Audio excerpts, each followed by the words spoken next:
Hello friends, कैसे हैं आप। जो आज का टॉपिक है हमारा वो है आपका फेडरल स्ट्रक्चर पे। ये जो टॉपिक है आपका फेडरलिज्म पे है। तो पहले समझते हैं कि फेडरलिज्म होता क्या है।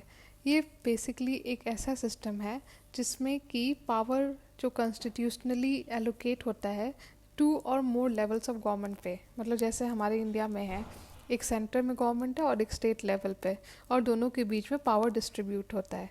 तो ये होता है आपका फेडरलिज्म। इसको आप इस तरह डिफाइन करोगे। अब बात है कि फीचर्स क्या है। पहला पॉइंट तो है इसका कि इसमें कंसेंट की ज़रूरत है दोनों लेवल पे, मतलब सेंटर पे भी और स्टेट लेवल पे भी। दूसरा पॉइंट है कि फिनेंशियल ऑटोनॉमी।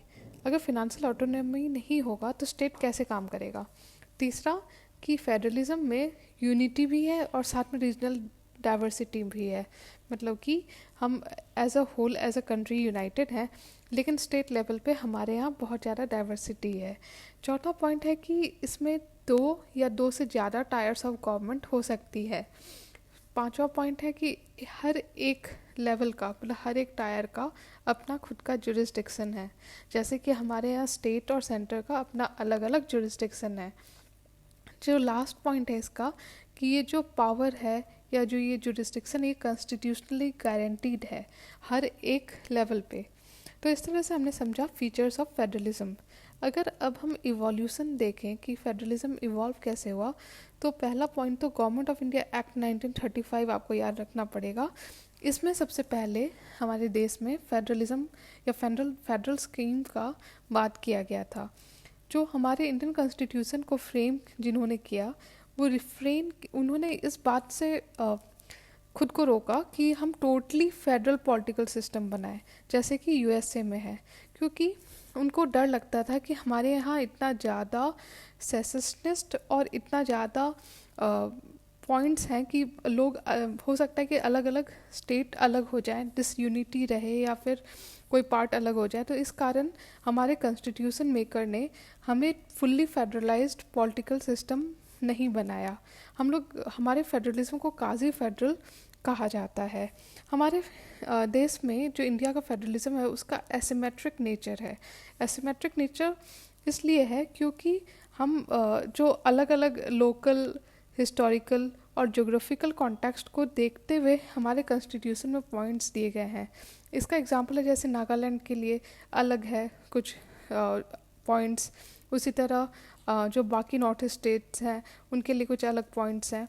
तो एक यूनिफॉर्मिटी नहीं है, एक डिफरेंस आपको डाइवर्सिटी दिखेगी हमारे फेडरलिज्म में।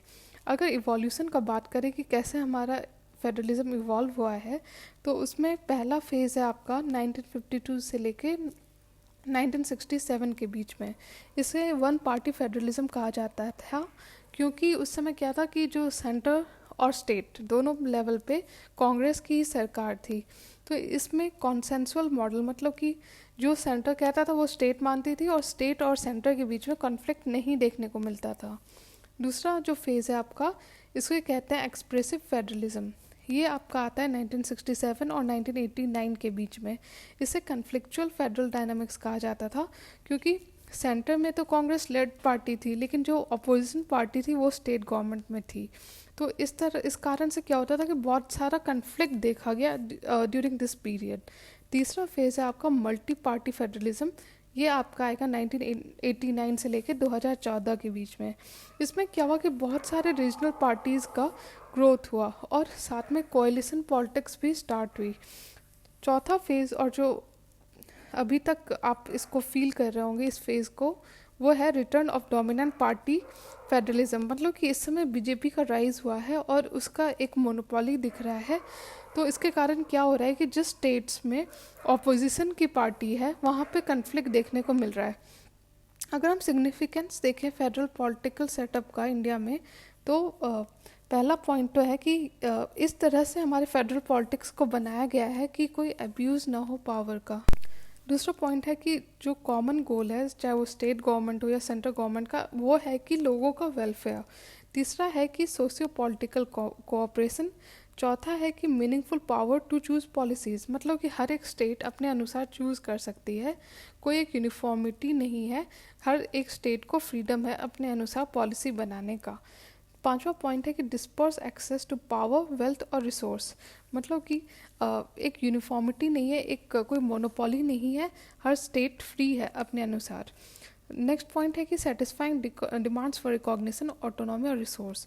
देखिए, हर एक स्टेट, हर एक रीजन, हर एक कम्युनिटी की अपनी अलग डिमांड होती है। कहीं पे रिसोर्स कुछ और है, कहीं पे कोई अपने कस्टम को बचाना चाहता है, तो अलग अलग रीजन का अलग अलग डिमांड है, तो उसको हमारे फेडरल पॉलिटिकल सेटअप में सेटिस्फाई किया गया है। नेक्स्ट पॉइंट है कि अलाउज फॉर पॉलिसी एक्सपेरिमेंटेशन। मतलब कि हर एक स्टेट, अब जैसे बिहार में लीकर बंद है, वहीं कहीं और लीकर अलाउड है, तो इस तरह के पॉलिसी एक्सपेरिमेंटेशन कर सकता है हर एक स्टेट। अब केरला का कुछ अलग डिमांड है, वो उसका अलग फोकस है, और बिहार का अलग फोकस होगा, तो इस तरह से पॉलिसी एक्सपेरिमेंटेशन भी हो सकता है हमारे जो फेडरल पॉलिटिकल सेटअप है। नेक्स्ट पॉइंट है कि जो हमारा फेडरल पॉलिटिकल सेटअप है उसमें ऐसा इंतजाम है कि सब नेशनल लेवल पे भी कोई स्टेट जाके इंटरनेशनली इंगेज कर सकता है, उसे ये फ्रीडम दी गई है। तो ये लास्ट पॉइंट है। जो हमारा फेडरलिज्म है, हमेशा बात होती है कि क्या वो कमज़ोर पड़ रहा है, क्योंकि इतने सारे उसके सामने चैलेंजेस आ रहे हैं, तो क्या हमारा फेडरलिज्म कमज़ोर पड़ रहा है। तो हम देखते हैं पहले क्या क्या क्या ट्रेंड है जो कि हमारे फेडरलिज्म को वीकन कर रहा है या कमज़ोर कर रहा है। पहला तो कि जो सेंट्रलाइजिंग टेंडेंसी है, जैसे कि सेंटर मोनोपोलाइज कर रहा है पावर, या स्टेट का जो पावर ले रहा है उसके कारण क्या हमारा फेडरलिज्म वीक है। तो इसका पहला पॉइंट यही होगा कि इंक्रीज्ड सेंट्रलाइजिंग टेंडेंसीज। जैसे कि इसका एग्जांपल होगा, पहला कि जिस तरह से जो यूनियन, स्टेट और कंकरेंट लिस्ट में डिवीज़न है अलग अलग सब्जेक्ट का।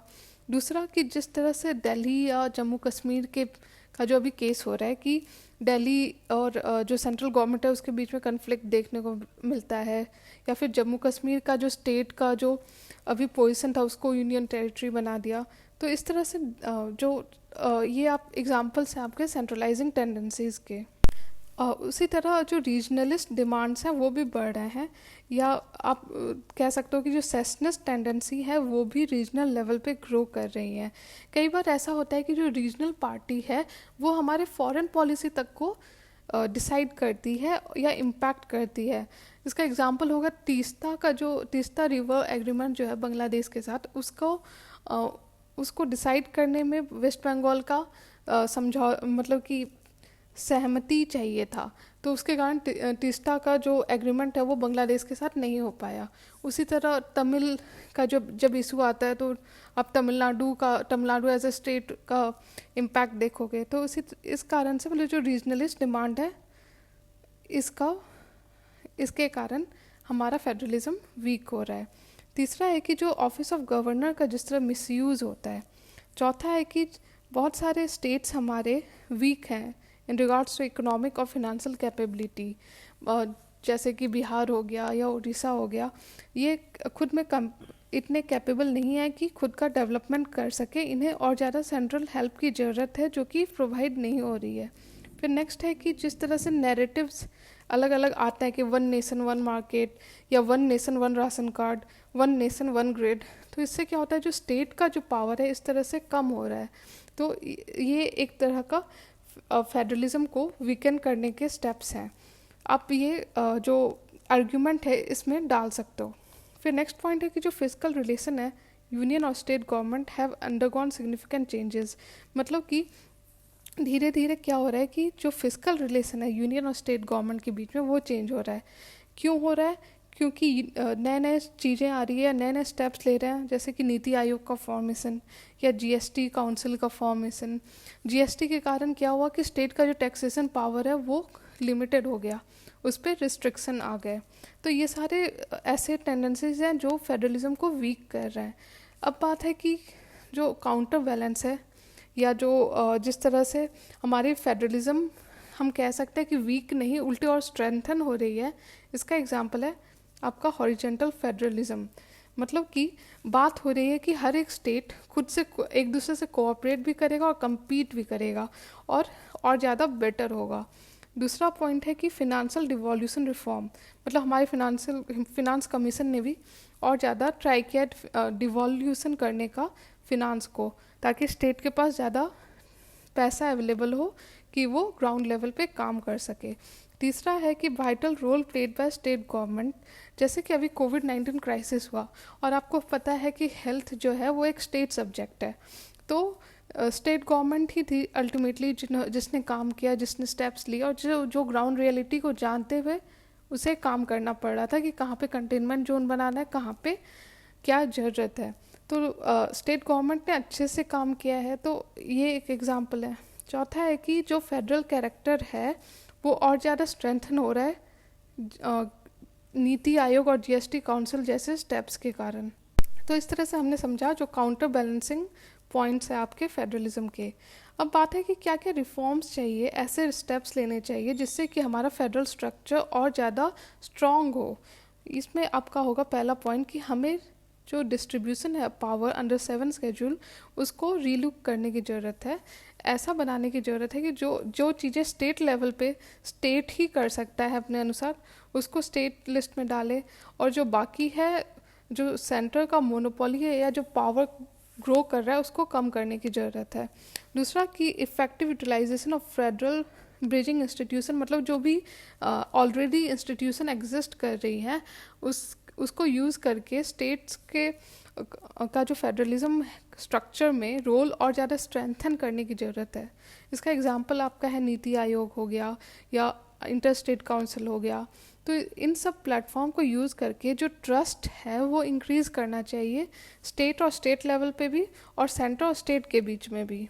तीसरा पॉइंट है कि जो ऑफिस ऑफ गवर्नर, मतलब कि ऑफिस ऑफ गवर्नर जैसा आपको पता है कि कई बार उसका मिसयूज़ होता है, जो सेंटर है गवर्नर को अपने अनुसार यूज़ करती है। तो इसी बात को सरकारिया और पुंची कमीशन थी जो बनी थी, इसने भी हाईलाइट करते हुए कहा था कि जो ऑफिस ऑफ गवर्नर है उसको स्ट्रेंथन करने की ज़रूरत है। नेक्स्ट पॉइंट है कि और ज़्यादा से ज़्यादा डिवॉल्यूशन की ज़रूरत है स्टेट और लोकल गवर्नमेंट को, ताकि और ज़्यादा फिजिकल एम्पावरमेंट हो। देखो अल्टीमेटली जो काम है वो स्टेट या लोकल गवर्नमेंट ही करती है, उसे ही पता होता है कि किस जगह रोड की ज़रूरत है, किस जगह हॉस्पिटल की ज़रूरत है। तो ज़रूरी है कि हम और ज़्यादा डिवॉल्यूशन करें पावर को भी, फिनांस को भी at the state and the local government.